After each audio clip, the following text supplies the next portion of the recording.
किसी के दुख में अगर आपको आनंद आता है तो भगवान वही चीज़ आपको दे देते हैं, क्योंकि भगवान वही आपको देते हैं जिसमें आपको आनंद आता है। नमस्कार दोस्तों, मैं हूं डॉक्टर राम पांडे और एक छोटी सी कहानी कहानी एक अमीर सेठ की, जो काम नहीं करता था क्योंकि उसको काम करने की कोई ज़रूरत नहीं पड़ती थी। आराम से ऑफिस में जाता था, बैठता था और एकदम आराम से वहाँ पे फिर घर आता था। एक दिन क्या हुआ कि वो अचानक अपने ऑफिस में बैठा हुआ था और उसके दिमाग में ख्याल आया कि पता लगाते हैं कि हमारी कितनी संपत्ति है। उसने अपने अकाउंटेंट को बुलाया और उससे पूछा, आप तुमको 7 दिन का मैं समय देता हूं, 7 दिन में बताओ कि मेरे पास कितनी संपत्ति है।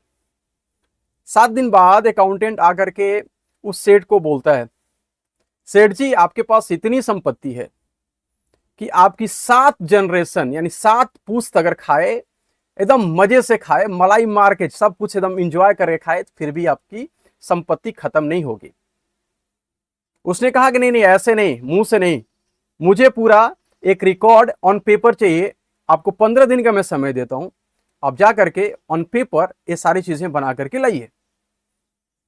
अकाउंटेंट चला जाता है और जैसे ही हो जाता है उस सेठ के दिमाग में एक और नया विचार उत्पन्न हो जाता है। और नया विचार होता है कि मेरी तो 7 जनरेशन की संपत्ति है, 7 जनरेशन आराम से सुख से एकदम कंफर्ट जोन में होकर के खा लेगा।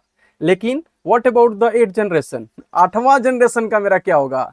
8 जनरेशन कैसे खाएगा, उसका काम कैसे चलेगा? अब ये सोच के वो बहुत बेचैन रहता था। घर गया और घर जा करके वो ये सोच में डूबा हुआ था। तब से उसकी पत्नी, जो सेठ सेठ की पत्नी थी, वो चिंता में देखकर बोली, क्या हुआ, क्या बात है? उसने कहा कि अगर मैं ये बात बताऊंगा तो ये मुझे डांटेगी। अरे 8 7 जनरेशन का पैसा है, संपत्ति है, क्या 8 जनरेशन के बारे में सोच रहे हो? लेकिन वो सेठ सोच रहा था। इस सोच में वो अपने पत्नी को नहीं बताता है और पेपर पढ़ने लगता है। पेपर पढ़ते हुए उसे एक हेडलाइन समझ में आती है कि इस शहर में एक संत आने वाले हैं, महात्मा आने वाले हैं, जो बहुत ही उच्च दर्जे के महात्मा हैं। सारे प्रश्नों के जवाब उनके पास होते हैं। अब उनकी प्रवचन कथा सुनने के लिए वो वहां पे चला गया और जा करके कहा, महाराज आप जो कहेंगे, जितनी भक्ति कहेंगे, जितने दान पुण्य करने को कहेंगे, वो सब मैं करने के लिए तैयार हूं, बस मेरे एक प्रश्न के उत्तर आप दे दीजिए। और उसने प्रश्न किया कि मेरे पास इतनी संपत्ति है कि मेरे 7 जनरेशन यानी 7 पुश्त आराम से खा सकती है, बिता सकती है, लेकिन मुझे चिंता लगी है 8वें जनरेशन की। इस प्रश्न का हल कैसे होगा? 8वां जनरेशन मेरा कैसे खाएगा पिएगा, उसके लिए मैं क्या करूं? संत ने कहा कि बस आपको कुछ करना नहीं है, मेरे पास एक छोटा सा उपाय है, वो कर दीजिए, बस आपकी सारे प्रश्नों के जवाब अपने आप मिल जाएंगे। उन्होंने कहा कि महात्मा बताइए मुझे क्या करना होगा? उन्होंने कहा कि आप जहां रहते हैं उसके बगल में एक झोपड़ी है, जहां पे एक वृद्ध औरत रहती है, बहुत ही गरीब है, ना उसके पास घर है, ना कपड़े हैं, ना खाने के। जाइए, उसको आप सिर्फ आधे किलो आटा दे के आ जाइए, ताकि उसका खाने पीने का आज प्रबंध हो जाए। उन्होंने कहा कि महाराज जैसी आपकी आज्ञा।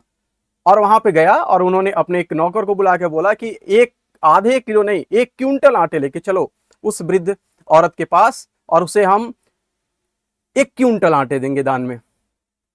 जब वहां पहुंचा तो देखा वृद्ध जो औरत थी वो बैठी हुई थी। वहां आके कहा कि मैं यहाँ का सेठ हूँ, मैं दान करना चाहता हूँ, आप इतनी बताइए यहाँ रह रही है, मुझे पता ही नहीं है। वो अपनी तारीफे में पूरी एकदम फेंकने चालू कर दिया लगातार। और फेंकते फेंकते बोला कि देखिए आपके लिए मैं 1 क्विंटल आटे लेके आई हूँ। उसको ले लीजिए, आराम से आप खाइए पीजिए, जो भी जरूरत हो आप मुझे बताइए, हम आपके लिए हाजिर करा देंगे। औरत ने कहा कि देखिए सेठ जी, आज का प्रबंध तो मेरा हो गया, मेरा पेट भर गया, मैं खा लिया, अब मैं इस आटे का क्या करूंगा? उन्होंने कहा कि ठीक है, कुछ आटे ले लीजिए। उन्होंने कहा कि नहीं, कुछ नहीं ले सकते। उन्होंने कहा कि 1 किलो ले लीजिए। उन्होंने कहा कि नहीं, मुझे जरूरत ही नहीं है, क्योंकि मैं तो पर्याप्त, भगवान ने मुझे आज का प्रबंध मेरा कर दिया, आज मैं खा पी ली हूं। तो उन्होंने कहा कल के लिए आप आधे किलो आटे ले लीजिए। उन्होंने कहा कि आज का मेरा प्रबंध हो गया, कल का कल देखा जाएगा, कल भी भगवान मेरा कुछ न कुछ प्रबंध कर देंगे। आप ये आटे और अपने सामग्री लीजिए और जाइए यहां से। जैसे ही बात सेठ जी के कान में पड़ी, सेठ जी को तुरंत समझ में आ गया कि संत ने मुझे यहां क्यों भेजा था। उनके प्रश्नों के जवाब मिल गए। लालच, सुख की कोई सीमा नहीं है, इसका कोई पैरामीटर नहीं है चेक करने का। कुछ लोग दाल रोटी में भी खुश रहते हैं और कुछ लोग पनीर खाकर भी दुखी रहते हैं।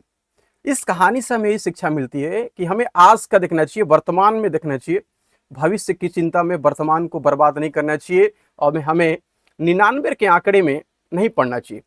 भगवान अगर मुझे यहाँ भेजे हैं तो जरूर प्रबंध करेंगे। हमें अपने अच्छे कर्म करते रहने चाहिए और भगवान का नाम जपते रहना चाहिए। नमस्कार, मिलते हैं अगले वीडियो में, तब तक के लिए जय हिंद, वंदे मातरम।